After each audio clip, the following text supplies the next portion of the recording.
After dealing with Copilot failing to build tables in Excel online myself and testing many fixes, I found several methods that truly work, and I'll walk you through them now. This first method ensures Copilot and Excel online are correctly set up. It's like checking if all tools are turned on. If Copilot is inactive or Excel isn't updated, tables won't build.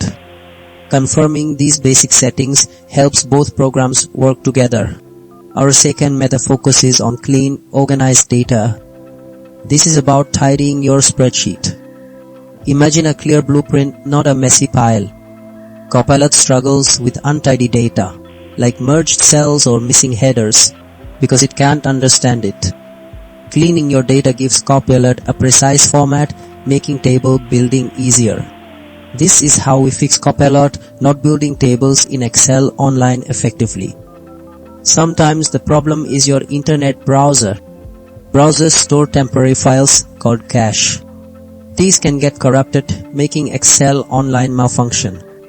This third method fixes it by clearing old files or trying a different browser. This gives Excel online a fresh start, removing blocks to Copilot's table functions. Finally, our last method addresses permissions and size limits. Copilot needs access to your files and account.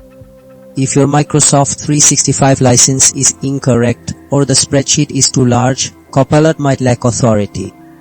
Correct permissions and manageable data help Copilot create tables.